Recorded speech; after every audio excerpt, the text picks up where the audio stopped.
میرے دیوانے بیٹے، بچے کا معدہ چھوٹا ہوتا ہے، مائیں غذا لیتی ہیں، ذرا زیادہ مقدار میں اندر جاتی ہے تو اس طرح اچھالنے سے باہر کو نکل آتی ہے۔ چاہو تم چاہ کر یہ کپڑے اتار دو، بدبو آ رہی ہے۔ وہ حیران ہوتا ہوا الماری میں سے اپنا دوسرا استری شدہ شلوار سوٹ نکال کر واش روم میں گھس گیا، کیونکہ سارے بال چپک گئے تھے، نہائے بغیر گزارا نہیں تھا۔ البتہ اس دوران مسکراہٹ نے اس کے ہونٹوں کا ساتھ نہیں چھوڑا تھا۔ لباس پہننے کے بعد تو لیے سے سر گرتا واش روم کو لاک کھولنے کی بھی وارا تھا جب باہر سے آنے والی آواز پر ہاتھ رک گیا۔ آج تو میرے بھالو تو بڑی ہنسی آ رہی ہے، اپنے ابے کو دیکھ کر خوش ہوئے ہو؟ زیادہ شوخ ہونے کی ضرورت نہیں ہے، میں پٹائی کروں گی۔ وہ بولنے والی کا چہرہ دیکھے بغیر ہی پہچان گیا تو جواب میں حرارہ کی کلکلاریاں گونج رہی تھی۔ بڑی آہستگی سے بغیر آواز پیدا کیے لاک کھول کر وہ واش روم سے باہر آیا۔ وہ درمیان میں موجود پردے کا سرکا کر کمرے کے اندر کا کر ڈریسنگ کے سامنے سے برش اٹھا کر بال سنوارنے ہوئے گلا صاف کرنے کی شروع کیے ہوا۔ رباب کی اس کی جانب پشت تھی جو اب اپنے دھیان میں بیٹھی حرارہ کو گود میں لیے فیڈ کر رہی تھی۔ اپنے پیچھے میسم کی آواز سن کر ساکت سی ہو گئی۔ میرا ایک جی چاہ رہا ہے تمہارے سینے کی گرمی میں محفوظ بیٹھے اپنے بیٹے کو تم سے الگ کر دوں، تمہیں اس گھر سے اور اس کی زندگی سے ہمیشہ کے لیے دفع کر دوں۔ یہ چاہت میرے دل کے اسی حصے کی ہے جس سے اب تم سے نفرت سی ہو گئی ہے، جو تمہاری شکل دیکھنے کا بھی کوئی روادار نہیں ہے۔ رباب کو اپنے دل کی دھڑکن کم پٹیوں میں دھڑکتی محسوس ہوئی۔ وہ اس کے ساتھ آمنا سامنا اس طرح سے تو نہیں چاہتی تھی۔ بند کمرے میں تنہا میسم تو وہ شخص تھا جو جذبات کا اظہار لفظوں کے بجائے عمل سے کرتا تھا۔ وہ اس سے ناراض تھا، نفرت کرتا تھا، مگر وہ تھا تو وہی پرانا والا میسم طلال۔ اس کا جی چاہا حرارہ کو کندھے سے لگا کر یہاں سے بھاگ جائے، اس شخص سے دور، اس گھر سے دور۔ میں آخر کیوں آ گئی؟ میسم اپنی بات کو جاری رکھتے ہوئے برش واپس رکھ کر چلتا ہوا رباب کی جانب آیا، کرسی اٹھا کر بیڈ کے پاس عین رباب کے سامنے رکھ کر ٹانگ پر ٹانگ جما کر بیٹھ گیا۔ نظریں رباب کے چہرے پر گری ہوئی تھیں جو پیرٹ اور گرین کنٹراسٹ کا سوٹ پہنے ہوئے تھی، جس پر آتشی کے ایک شیڈ سے پائپنگ کی ہوئی تھی۔ سامنے گلے پر آتشی ہی بڑا سا پھول بنا ہوا تھا۔ دوپٹہ 3 رنگوں کا تھا، لرز میں کٹے سلکی بال چہرے کے دونوں جانب ہالے کی صورت میں گرے ہوئے تھے۔ وہ دل میں اتر جانے کی حد تک خوبصورت لگی تھی۔ وہ تو پہلے ہی اگلے کے دل میں گھر بنا چکی تھی۔ اس صورت میں سامنے آنے والی حالت کو خود ہی اندر اندازہ لگا لے، جبکہ وہ نگاہیں میں جھکائے بیٹھی پچھتا رہی تھی۔ وہ بولا، اور میرا دل کا ایک حصہ کہہ رہا ہے میں تمہارے سامنے بیٹھ کر ایک دفعہ غور سے تمہارا ہر نقش پڑھوں۔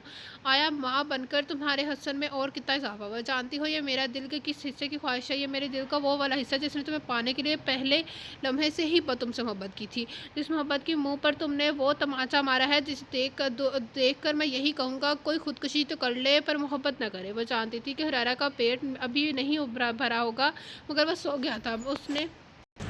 اس نے اس کو ہلا کر متوجہ کرنے کی بجائے دوپٹے کے نیچے سے ہی کھینچ کر اپنا دامن سیدھا کیا اور کانپتے ہاتھوں سے حرارہ کو بیڈ کے درمیان میں لٹایا، پائنگ پر رکھا کمبل اس پر ڈالا اور جلدی سے دروازے کی جانب بڑھتے ہوئے ایک جھٹک سے گرک گئی۔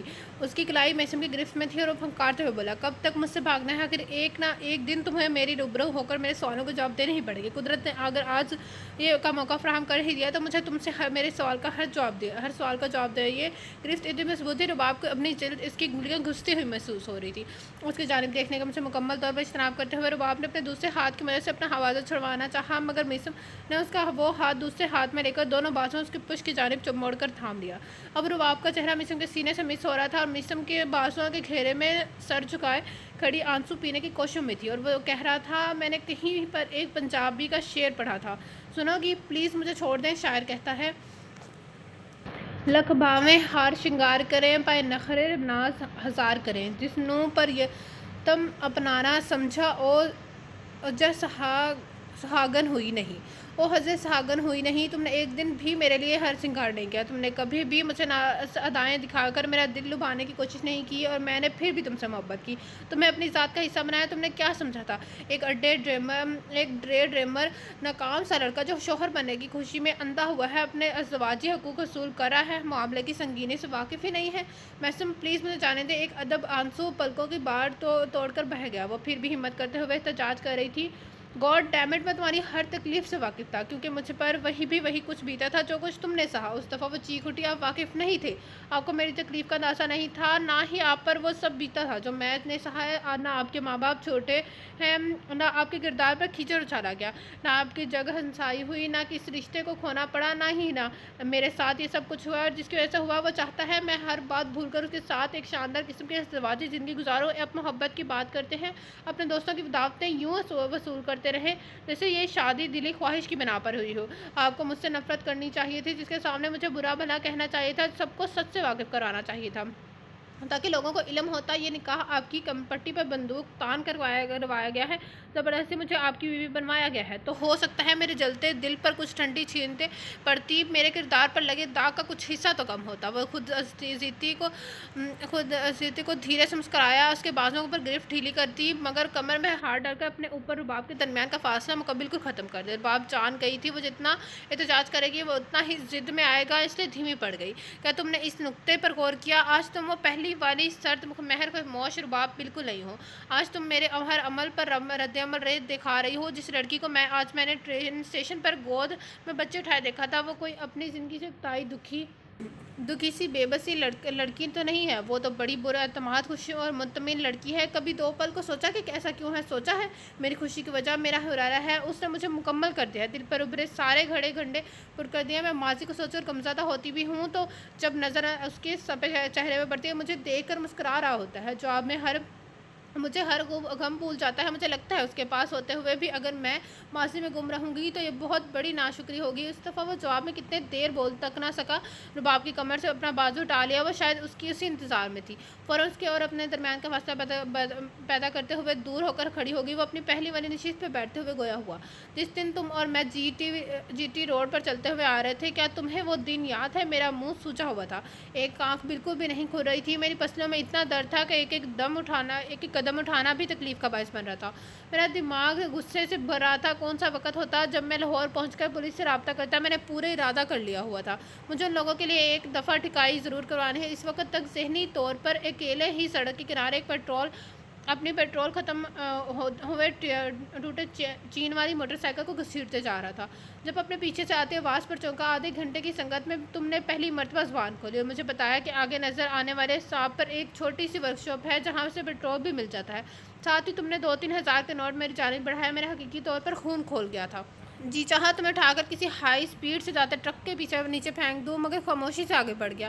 2-4 دکانوں میں سے ایک واقعی ورکشاپ تھی، انہوں نے موٹر سائیکل کا جائزہ لیا اور ٹھیک کرنے کی حامی بھر لی۔ البتہ وہ آدمی میری حالت دیکھ کر مشکوک ہو رہا تھا۔ میں نے ایکسیڈنٹ کی فرضی کہانی سنا کر فوراً فون کرنے کی سہولت کا پوچھا، جس پر اس نے اپنا موبائل نکال کر میری جانب بڑھا دیا۔ فیصل کو کون کرے ادھر آنے کا کہہ کر جب میں تھوڑا سکون سے بیٹھا تب میری نظر تم پر پڑی، اسٹاپ سے ہٹ کر درختوں کے جھنڈ میں بیٹھی تم آنسو بہا رہی تھی، تمہاری وہ توجہ میری جانب بالکل میں نہیں تھی۔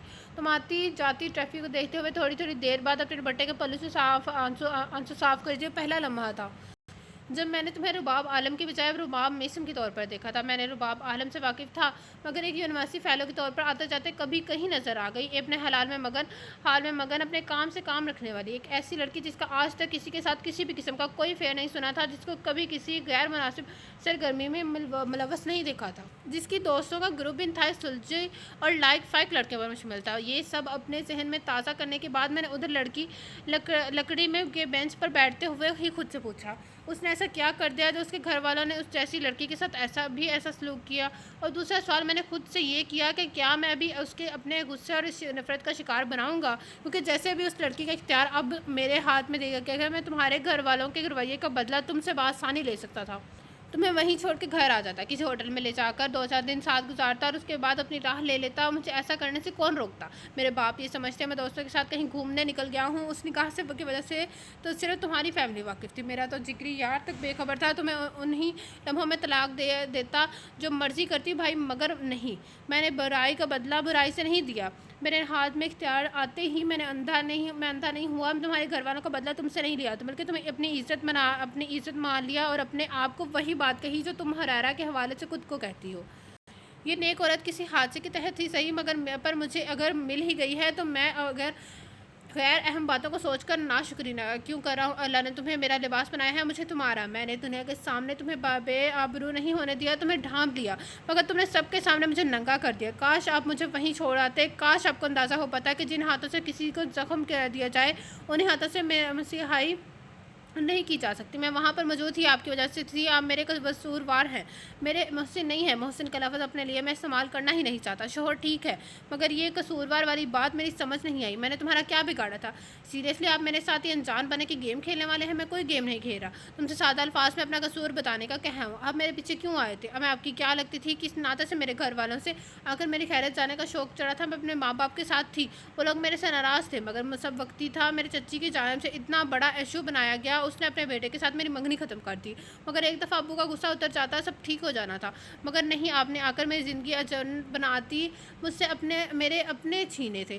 اوہ ایک منٹ ذرا اپنی یہ تقریر بند کرو. میں نے تم سے تمہارے اپنے چھینے نہیں، کیا تمہاری مت ہی ماری گئی ہے؟ میرے پاس ثبوت موجود ہے. آپ نے خود میرے کزن کو بولا تھا اور باپ کو بوائے فرینڈ ہے. بڑے دنوں سے اس نے میرے ساتھ رابطہ نہیں کیا ہے. ہم لوگوں نے جینے مرنے کی ساتھ قسمیں کھائی ہوئی ہیں. اس لیے اس کی خبریں لینے آیا ہوں.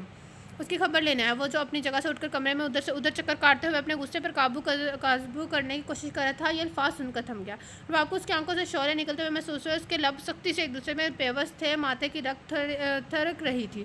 سفید بے شکل لباس میں اس کی سفیدی مائل سا سانولی رنگت میں اس وقت گلابیاں کھلی ہوئی تھیں. سرباب کے دل میں گواہی دی، بلا شبہ یہ مرد دنیا کے خوبصورت مردوں میں سے ایک ہے. پر وہ اس کو یہ بات کہہ نہیں سکی تھی. وہ اس کی آنکھوں میں نظر پیوست کیے بولا، ہاں یہ الفاظ میرے ہی ہیں. میں نے یہ سب کہا تھا، مگر اس وقت اہم بات یہ نہیں ہے. اہم بات یہ ہے کہ تمہارے لیے قابل بھروسہ شخص میں نہیں ہوں، جس نے تب بھی تمہارا ساتھ دیا تھا جب میں تمہارا نامحرم تھا. بلکہ تمہارے لیے قابل اعتبار وہ گھٹیا اور بےغیرت شخص ہے جس نے سارا ڈرامہ کیا. یہ بات تم نے مجھے تب کیوں نہیں بتائی جب میرے ساتھ آ رہی تھی، تاکہ میں تمہیں واپس ہمارے کزن کے پاس چھوڑ کر آتا، تاکہ اس سارے کھیل میں سارے نقصان میرے حصے میں نہ آتا. کم از کم میں اس تعلق کو اس مقام تک نہ لے جاتا جہاں سے بچہ دنیا میں ہے. آپ ہریرا کے لیے ایسے الفاظ استعمال نہ کریں، نہ ہی اس کو درمیان میں لائیں. یہ صرف میرا بیٹا ہے. کیا واقعی یہ صرف تمہارا بیٹا ہے؟ یہ تمہارا نہیں ہے، صرف اور صرف میرا خون ہے. میں مخلص تھا، میرے جذبے پاک تھے. صرف میں نے تمہیں سچی دل سے اپنایا تھا. تم تو اپنے دل میں اتنی ساری گمانیاں اور نفرت چھپائے ہوئے تھی. امی سے یہی کہا تھا نا تم نے کہ تمہیں اگر میرے ساتھ رہنے پر مجبور کیا گیا تو تم اپنے ساتھ اپنے اس بچے کو بھی ختم کر دو گی. بیڈ کی بائنی پر گرنے کے انداز میں بیٹھتے ہوئے وہ زاروں کی تار ہو رہی تھی. آپ میرے ساتھ ایسا نہیں کر سکتے. ہاں تم مجھے جیتے جی مار دو، میں تمہیں تمہاری غلطیوں پہ بھی نہ گنواؤں. آپ جو مرضی کہہ لیں، میرا فیصلہ آج بھی وہی ہے. میں لوگوں کو باتیں کرنے کا موقع نہیں دے سکتی. میں کبھی برداشت نہیں کر سکتی لوگ کہیں ایک مرد کے لیے ماں باپ کو چھوڑ دیا. پہلی بات تو یہ ایسا صرف وہ بولے گا جو عقل کا اندھا ہو، ورنہ تمہارے والدین بھی جانتے ہیں شادی صرف ان کی مرضی سے ہوئی ہے. اور دوسرا، ذرا ایک پل کو اس نگاہ سے اب بھی سوچ لینا کہ لوگ یہ نہیں کہیں گے پہلے اس آدمی کے لیے ماں باپ کو چھوڑا، اب نہ جانے اور کون ہے جس کے لیے اس کو بھی چھوڑ گئی. اپنے بچے تک کا خیال نہیں کیا. آنسو اس کی نگاہوں میں ٹھہر کر رک گئے. اس نے نظر اٹھا کر غصے سے مسم کو گھورا. آپ کی جرت بھی کیسے ہوئی میرے بارے میں ایسے کہنے کی؟ میری جرت کی بات مت کرو، بلکہ میری ہمت کو داد دو. پورے ایک سال تم میرے گھر سے غائب رہی، مجھے بتائے بغیر، میری مرضی کے بغیر گئی تھی. میں تمہارے دروازے پر بندہ کوئی کتا نہیں تھا. میں تمہارے شوہر ہوں، کوئی غیر نہیں. جائے تو ایک جگہ رہنے کی صورت میں اپنے ساتھی کو بتا کر جانا پڑنا اپنا اخلاقی فرض سمجھتا. میں تو پھر تمہارا شوہر سب سے زیادہ تم پر حق ہی میرا تھا. تم پر تمہاری خود سے زیادہ میرا حق ہے. وہ شخص کے اظہار کی گہرائیوں سے واقف تھی. پہلے نرم محبت کی اظہار دکھا تھا، آج اس کی شخصیت کا یہ روپ دیکھ رہی تھی. اپنی ہمت جمع کر کے بولی، آپ جو مرضی کہہ لیں، میرے لیے تب بھی آپ سے دور ہونا ضروری تھا، آج بھی ضروری ہے. آپ کو 1-2 دن میں خلا کا دوسرا نوٹس مل جائے گا. امید کرتی ہوں آپ مجھے طلاق دے دیں گے. تمہیں کوئی کیوں کر خوش فہمی ہے کہ میں تمہارے ساتھ رہنا چاہوں گا؟ Woman we are done. تم نے کیس عدالت میں لے جا کر میری آدھی مشکل آسان کر دی ہے. مجھے تو بس اپنے وکیل سے رابطہ کرنا ہے، پھر وہ تمہارے وکیل کے سامنے میری شرائط کھول کر بیان کر دے گا، جو اگر تمہیں منظور ہوئی تو معاملات جلد نبٹ جائیں گے. ویسے بھی میں بہت وقت برباد کر چکا ہوں. اب میں اپنی زندگی کسی مخلص عورت کے ساتھ دوبارہ سے شروع کرنا چاہتا ہوں. اس لیے ضروری ہے کہ تم ہم لوگوں سے دور چلی جاؤ. زرباب کے گال سرخ ہو گئے، آنکھیں ڈبڈبا گئیں. کیسی شرائط؟ مجھے میرے بیٹے کی کسٹڈی عدالت دی ہوگی جب میں ان کے سامنے ساری حقیقت کھول کر بیان کروں گا. مگر مجھے تمہاری طرف سے بھی لکھا ہوا بیان چاہیے کہ تم کبھی میرے بیٹے سے کسی بھی قسم کا رابطہ نہیں کرو گی. رباب کے چہرے سے سارا خون نچڑ گیا. اڑے رنگ کے ساتھ وہ بے یقینی کے تحت اپنی جگہ سوٹی. میں مر تو سکتی ہوں مگر ہریرا تو نہیں دے سکتی. تبھی دروازے پر دستک ہوئی جو کہ بڑی زور کی تھی. مسم کی جھنجھلائی ہوئی آواز بلند ہوئی، کون ہے بھائی؟